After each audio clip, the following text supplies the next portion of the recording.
नमस्कार मंडळी, मी शीतल आणि आमच्या चॅनलवर तुमचे मनापासून स्वागत आहे। मंडळी, उद्या आहे वैकुंठ चतुर्दशी। चातुर्मासामध्ये विष्णू शेषावर निद्रा करतात। या काळात विश्वाचा कारभार शंकरांकडे असतो असे म्हटले जाते। वैकुंठ चतुर्दशीच्या दिवशी शंकर विष्णूंकडे येऊन त्यांना कारभार सोपवतात व स्वतः कैलास पर्वताकडे तपस्येसाठी जातात। या दिवशी हरिहर भेट म्हणजे विष्णू आणि शंकरांची भेट होते। वैकुंठ चतुर्दशी ही कार्तिक महिन्यातील शुक्ल पक्षाची चतुर्दशी तिथीला साजरी केली जाते। ही भगवान विष्णू आणि शिवांची पूजा एकत्र करण्याचे दुर्मिळ व्रत आहे। यंदा 2025 साली ही मंगळवार 4 नोव्हेंबर रोजी साजरी होईल। ही दिवसभराची पूजा असते, ज्यात मध्यरात्री विष्णू पूजा आणि सकाळी शिवपूजा होते। वाराणसी, उज्जैन या ठिकाणी मोठ्या प्रमाणात उत्सव साजरा होतो। वैकुंठ चतुर्दशीची कथा अशी आहे की एकदा भगवान विष्णू यांनी 4 महिन्याची योग निद्रा पूर्ण केली। चातुर्मास संपल्यानंतर विश्वाचा कारभार पुन्हा स्वीकारण्यापूर्वी त्यांनी महादेवांची पूजा करण्याचा संकल्प घेतला। ते काशीला गेले आणि मणिकर्णिका घाटावर स्नान करून शिवलिंगाला 1000 कमळ फुले अर्पण करण्याचे व्रत घेतले। पूजा सुरू असताना महादेवांनी विष्णूंची भक्ती परखण्यासाठी एक कमळ फूल गायब केले। पूजा पूर्ण करण्यासाठी एक फूल कमी पडले। श्रीहरींनी विचार केला, लोक मला कमलनयन किंवा पुंडरीकाक्ष म्हणतात, अशात माझे डोळे कमळासारखे आहेत, मग मी स्वतःचा एक डोळा अर्पण करतो। त्यांनी आपला एक कमळासारखा डोळा काढून शिवलिंगावर चढवण्याची तयारी केली।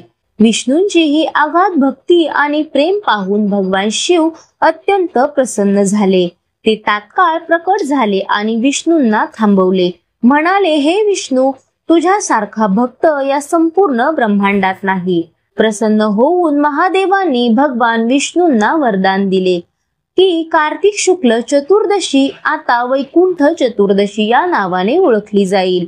जो कोणी या दिवशी प्रथम तुझी म्हणजे विष्णूंची पूजा करेल त्याला जन्म मृत्यूच्या बंधनातून मुक्ती मिळेल आणि थेट वैकुंठ धामाची प्राप्ती होईल।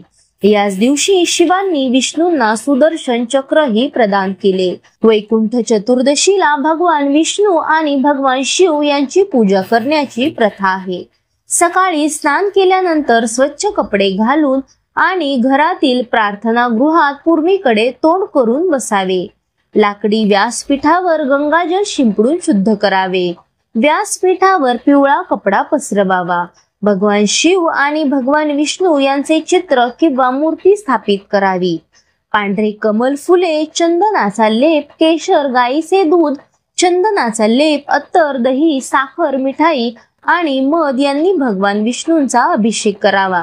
सुका मेवा, गुलाल, कुंकू, सुगंधी फुले आणि हंगामी फळे अर्पण करावी।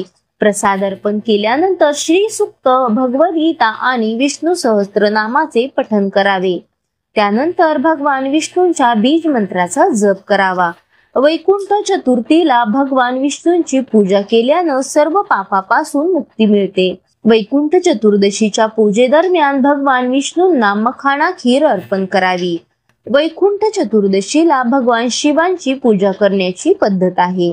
या दिवशी भगवान शिवांची पूजा करणे देखील खूप महत्त्वाचे मानले जाते। भगवान शिवांची पूजा करण्यासाठी प्रथम शिवलिंगावर गाईचे दूध, दही आणि मधाचा अभिषेक करावा। नंतर फुले, बिल्व पाने, अंजीर, धतुरा, भांग, मिठाई आणि हंगामी फळे अर्पण करावी। प्रसाद अर्पण केल्यानंतर रुद्राष्टकम, शिवमहिमा स्तोत्र, पंचाक्षरी मंत्र आणि इतर मंत्रांनी भगवान शिवांची पूजा करावी। वैकुंठ चतुर्दशीच्या निश्चित काळात पूजा करणे खूप फायदेशीर ठरते। तर मंडळी, अशा प्रकारे होती वैकुंठ चतुर्दशीची माहिती। व्हिडिओ आवडला असेल तर लाईक करा, शेअर करा, सबस्क्राईब करा। धन्यवाद।